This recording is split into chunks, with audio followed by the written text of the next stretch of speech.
Ako si Elrich, isang horror writer. Ilang beses na ako nag-submit ng kwento, ngunit ito ay di natatanggap. Boring daw kasi mga halimaw sa kwento ko. Sabi ng kaibigan ko, kulang lang yan ng experience bro. Kaya Alas 9 ng gabi, inakyat kong mag-isa ang bulubundukin sa Tapas Capiz. Pinili ko yung daan na hindi gaanong inaakyatan ng mga tao. Palagay ko kasi mas mataas ang tsansang maka-encounter ng kababalaghan doon. Inilawan ko ng flashlight ang mga puno. Malakas pa loob ko. Motivated makapagsulat eh. Pero ilang sandali lang, medyo tinabla na ako ng kaba. Nakakaparanoid pala ang tunog ng kalikasan sa gabi. Lalo na kung mag-isa ka lang. Feeling ko may mga kasama ako ngayon dito eh. Panay ang lingon ko sa likod dahil pakiramdam ko may hahablot bigla sa akin. Tumitindig ang buhok ko sa bawat pagsipol ng hangin. Parang umiiyak ang mga puno. Expected ko na din makakarinig ako ng alulong ng aso. Pero yung madami at sunod-sunod, hindi. Para silang nagbabanta. Ilang minuto pa, nakahabol na yung gutom ko sa takot ko. Tiyempo may natanaw akong parang isang maliit na bahay. Sa labas mukhang lumang karinderya lang ito. Walang pintura ang kahoy at tagpi-tagpi ang pader. Basag ang isang bintana na tinakpan lang ng masking tape. Walang anumang palamuti. May malaking karatula lang na may nakasulat na kainan sa tapas. Kahina-hinala pero gutom na ako. At pagkakataon ko na ding makakuha ng istorya. Kaya tumuloy pa rin ako. Pagpasok ko sa loob, medyo nakahinga ako ng maluwag. May 4 pa kasing customer na kumakain. Pero naniguro pa rin ako. Naupo ako malapit sa pinto para mabilis akong makatakbo kung sakali. Pinatong ko sa lamesa yung camera. Baka makapag-record ako ng nakakatakot dito. Nag-order ako ng kilawin. Bestseller daw nila. Pero ibang kilawin pala yung ine-expect ko. Halos bumaliktad yung sikmura ko. Parang half-cook na buntot ng hayop. Kinorte na parang daliri at nilagyan pa ng kuko. May kumatas pang dugo nung hiniwa ko. Seryoso to? Pasensya na pero di ko kayang kainin to. Binalik ko sa waitress yung kilawin. Sir, yan po yung order nyo. Kung gusto nyo, palitan natin ng iba pero kailangan nyo yung bayaran. Parang nagtataray yung tono ng waitress. Dala na din siguro ng gutom at ng pananalita ng waitress. Kaya nakapagtaas rin ako ng boses. Ano to, scam? Bestseller yan? May kumakain ba ng tao dito? Nabulahaw ko yata yung mga customer. Huminto sila sa pagkain. Halos sabay-sabay na tumingin sa akin at nagtaas ng kamay. Napalunok ako bigla. Dahan-dahan akong lumingon pabalik sa waitress. Inulit ko ng mas malumanay ang tanong ko. May kumakain ba ng tao dito? Ngumiti ang waitress sabay nagtaas din ng kaliwang kamay. Ninitian ko siya pabalik. Dahan-dahan kong dinukot ang 100 sa bulsa ko at iniabot sa waitress. Tsaka ako kumaripas ng takbo palabas. Kumakabog ang dibdib ko. Hindi ko alam kung may humahabol ba sa akin. Ayokong lumingon. Piling ko katapusan ko na kapag lumingon ako. Unang nakakatakot na experience ko palang urong na ang bayag ko. Ang hirap palang maging horror writer. Buwis buhay. Pero desidido pa rin akong makapagsulat ng horror story.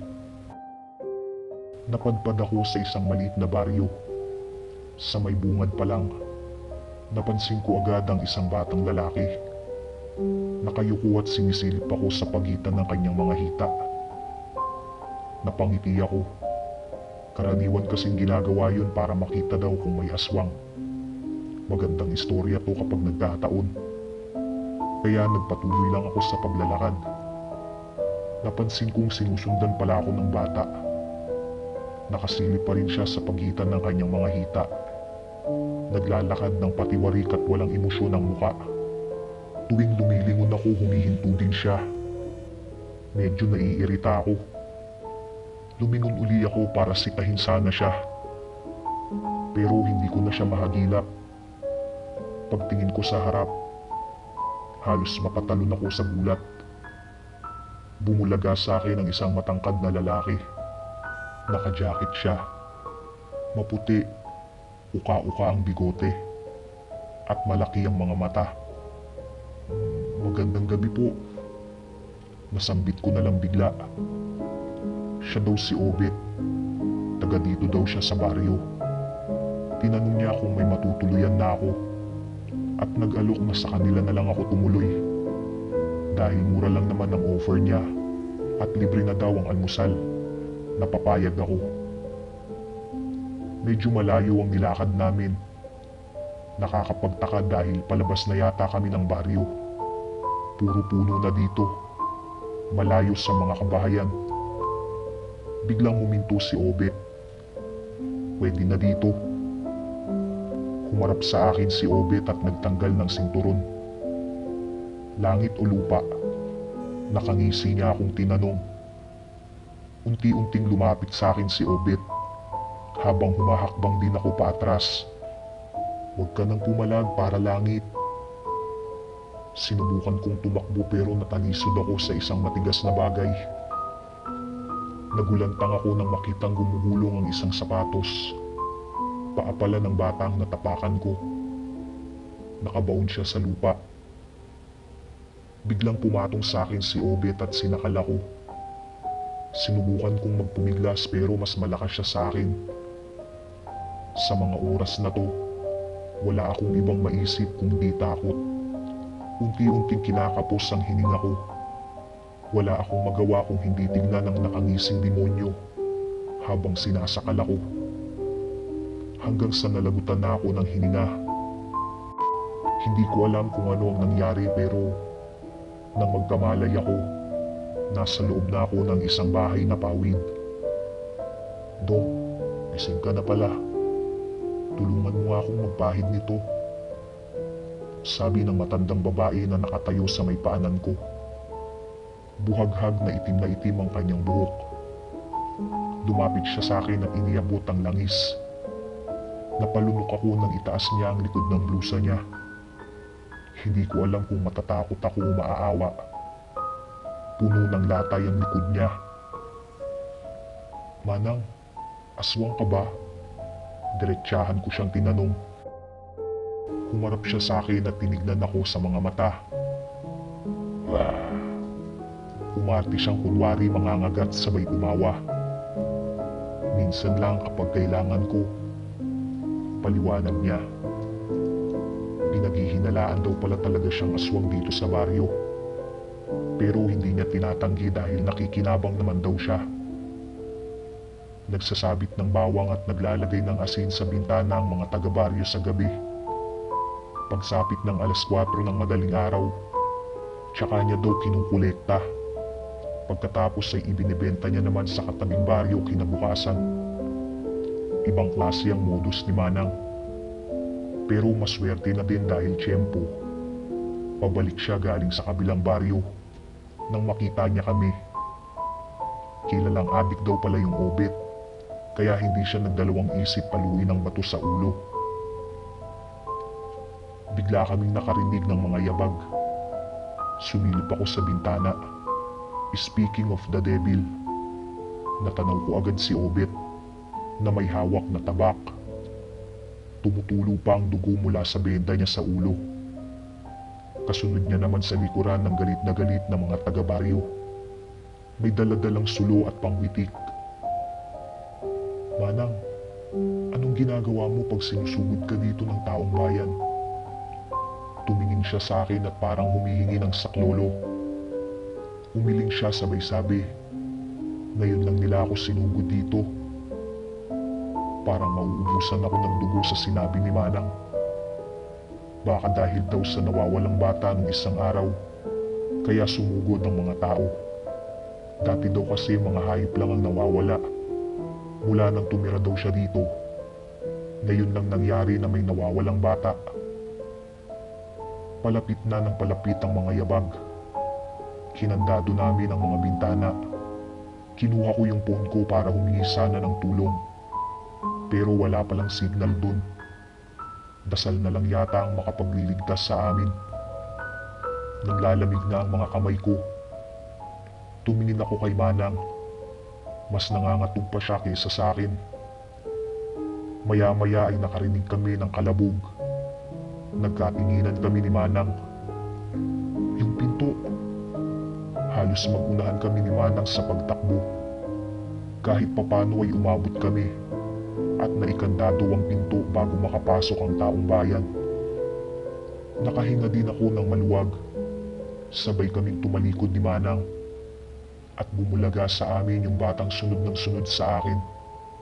Nakapasok na pala siya sa loob at tinitignan kami sa pagitan ng mga hita niya. Dinampot ni Manang yung bote ng langis. Sinugod niya yung bata at babatuhin ng bote. Pero nagawa kong mahawakan ang kamay niya. Takot na takot din ako pero hindi kaya ng konsensya ko ang gustong gawin ni Manang. Tumakbo yung bata at binuksan ang pinto. Pinaghahataw nila ng pangwitik si Manang. Sinubukan ko silang awatin pero biglang may pumalo ng malakas sa batok ko. Nang magkamalay ako, nakatali din si Manang kagaya ko. Pero mas malala, puro dugo ang muka at damit niya. Hindi ko alam kung buhay pa siya. Biglang lumapit ang isang lalaki na nakasuot ng itim na sutana at nagsimulang magdasal ng Latin. Ibalik niyo ang buhay ng anak ko, sabi ng isang ali. Mga aswang, sunugin na yan, sunugin. Sigaw pa ng mga tao. Hindi ko na napigilang tumulo ang luha ko. Sino ba ang mag-aakalang ganito ang kahihinatnan ko? Gusto ko lang namang maging horror writer. Napatingin ako sa bata sa harapan ko. Nakayuko. Wala pa ring emosyon. At nakasilip sa pagitan ng mga hita. Biglang gumulong sa pagitan ng hita niya ang pugot na ulo ni Obet. Nagnaki ang mga mata ko. Napatigil din sa pagsigaw ang mga taong bayan. Nawindang ang lahat. Pare-pareho kaming hindi alam kung paano magre-react sa aming nakita. Biglang may sumigaw mula sa likod. Nakaririndi ang tunog. Parang pinaghalong boses ng babae, biik at aso. Halos sabay-sabay na lumingon ang mga tao. Palagay ko ito na ang deskripsyon na hinahanap ng editor. Natanaw ko ang isang babae. Mali. Isang halimaw. Bitbit ang katawan ni Obet gamit lamang ang isang kamay. Mahaba at matalas ang mga kuko nito. Nanlilisik ang mapulang mga mata. Kawangis ng aso ang ilong at bibig. At may bahid ng dugo ang mga pangil. Initsa nito ang katawan ni Obet at muling sumigaw. Kanya-kanyang takbuhan ng mga tao. Naiwan kami ni Manang na nakatali pa rin sa kawayan. Si Manang na lang unahin mo please. Tumikit ako at nagdasal habang sinusubukan na kalagin ang kamay ko. Dinilat ko ang kaliwang mata ko para silipin kung nasaan na ang aswang. Nangatog ang mga tuhod ko. Nasa harapan ko na ang aswang. Parang napatalon sa takot ang kaluluwa ko. Promise, ito na talaga ang katapusan ko. Biglang yumuko ang aswang. Inilapag ang video camera sa harap ko. Ngumiti ito at pagkatapos ay nag-anyong aso at saka umalis. Yap, hanggang dito na lang ang horror story ko. Oo, may aswang nga sa kapis. Pero mas madami pa rin naman ang tao dito.